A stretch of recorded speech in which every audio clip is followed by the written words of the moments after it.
was listening to the tune you guys were working on, which is called A minor. A minor. Yeah, it was the last one.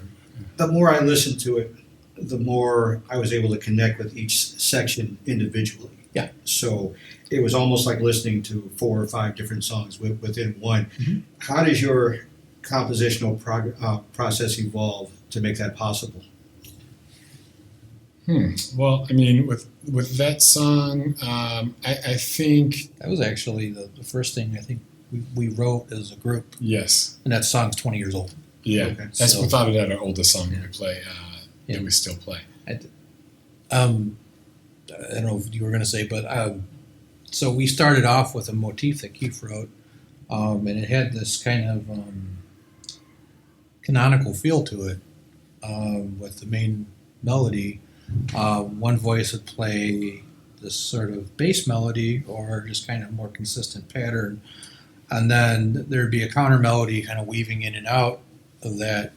That would it would be in a different relationship, but it would kind of echo it in a different way.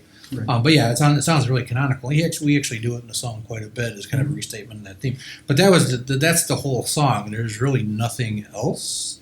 We just take that and just kind of like pretend that it's a soundtrack to a TV show. Okay. I mean, Interesting approach. Yeah. So like, there's different scenes in a show, and then I think there's just like these different kind of moods we wanted to kind of create. There's obviously very tense, sort of angry, or I don't know, sort of angry or upbeat. I can't ever, it never sounds fully angry or upbeat. It's just intense, I guess is the word. Yeah. And then there's, this kind of element of just kind of silliness, some of the sections, Yes. But I think it's just, there's just different feelings going on. There's chaos. And I think some of it may be just a reflection of like what you might feel in the course of the day, Makes sense. Yeah, and I really think that when you dig down into that particular song, there's not that much going on No. melodically. Like No. it's rather simple, and it's like you have a theme, and we're just looking at that theme from different points of And view. different feels. Well, now there's a fine line between proficient and pretentious. Yeah. Especially when you get into music like this where the compositions are a little bit longer and the riffs get a little bit heavier, a little more intricate. Is there a point between the two of you where you say, okay, you've gone too far? Yeah. Oh, yeah. We reach that point a lot, and we gotta pull ourselves back and be like, nah. Yeah. Because one of the things that I'm always trying to look for different ways to get melody in our music, to push more melody, push more. Yeah. I want something that people can remember, Yeah. because you're right. I mean, it's instrumental music, and that by its nature can get pretentious. And so we really try to unpretentious it. As much as it's Taking something out we think the about. notions of self-indulgence. I mean, Yeah. we'll start with some like really out there ideas or beat it to death, or hey, let's make this like 16 times, and it ends up, oh, I thought that was only 3 minutes, but it ends up being 6 minutes and 10 seconds. Yeah. And then it's like, hey, maybe that's a little too much. Right.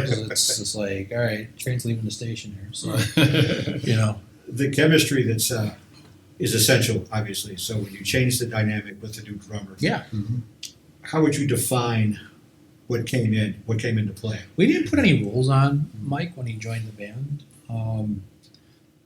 There are a few sections of some of the things that we ended up rewriting with him that we wanted to keep because they were intentional, but we kind of like, hey, how would you play this? And basically, he didn't even have an audition. We hung out with him a few times. I knew him from the metal scene. Yeah. His audition was hanging out of the bar. And that was, and there's a very important point to that too. I mean, you have to get along. Right. So, Yeah. but I already knew he was a proficient drummer and he was a very creative person. And I'm like, all right, let's see what this guy can do. And we gave him tunes. I wrote out some very basic charts for him. Like, this is kind of how it goes. Let's see what you come up with. What he brought, going back to his playing, his sort of like how he reacted to the music. He ended up changing the feel of A minor quite a bit for the first part. And it starts off like, it didn't start off that way in the past. But it starts off with the drums, and very much the same way Miles is in A Silent Way starts off with drums kind of the ride. Right. Didn't ask him, didn't even reference that at all with any kind of notes or anything. He brought that in. we both picked it up right away. I'm like, all right, this guy's pulling from places that we didn't think were there. Let's ride it, see where he goes. And yeah, that song, he breathed some new life into it, being an older composition.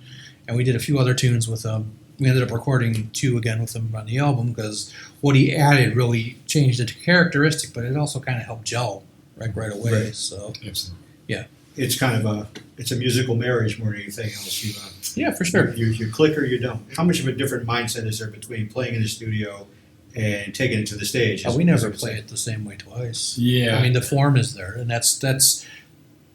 I don't know. You want to? Well, I mean, I was going to say for me, it's radically different. Yeah. Because I'm not trying to be a perfectionist on stage. Yeah, I'm just not. I care. I want to give people a good show. Right. I like I said, I already think, because again, that it's instrumental music, that it's a little, weird to some people, but I definitely, I try to overcompensate for us and just have a good show. Just have a good, enjoyable show. I go back to the jazzer mentality of it's a form. Right. Yeah. That's as much as what stays. Totally like that. What Yeah. stays on the album is Yeah. it's a form. I mean, we go out and every show is different. You got to read the audience. Yep. Who are we playing to? What kind of crowd is it? What kind of music do they like? What are they putting on the loudspeakers? Who are we playing with in the lineup? And it's always a crapshoot,